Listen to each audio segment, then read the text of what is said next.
So last night I was thinking about Charlie Kirk, and I was thinking about how when he did his debates, he always sat at a table. Now there's meaning behind that.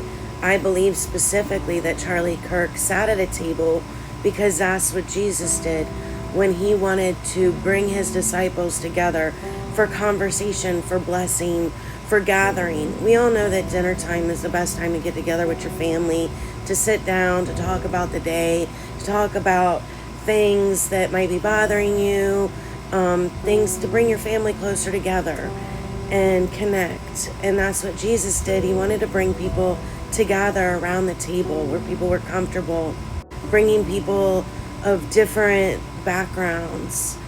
Jesus liked to hang around with people that were not the utmost of society, you know. He often hung out with derelicts, prostitutes, thieves, etc. Now, according to BibleStudyForYou.com, sitting at the table is a call to fellowship. We often think about the importance of community. The Bible emphasizes that we are never meant to walk alone. Being invited to the table symbolizes the fellowship God wants us to share with one another. It's a call for us to gather, to celebrate, to support one another in our walks with Christ. The article goes on to say that it is acceptance into God's family. Being invited to the table also signifies acceptance into God's family. Reflect on how Jesus broke barriers, welcoming everyone, regardless of their background or past. His table is open to us all, showing that we are loved and valued. This was very important, and this was a big part of Charlie Kirk's debates.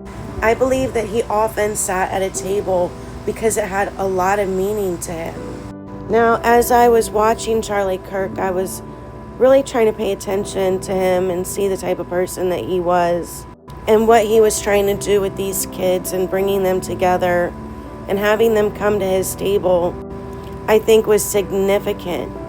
As you notice, Charlie always sat at a table when he did his debates. And he never tried to sit above anybody. He didn't want anybody to think that he felt that he was above them. I think Charlie Kirk was a humble man. And I believe that there was a lot of meaning behind him sitting behind these tables.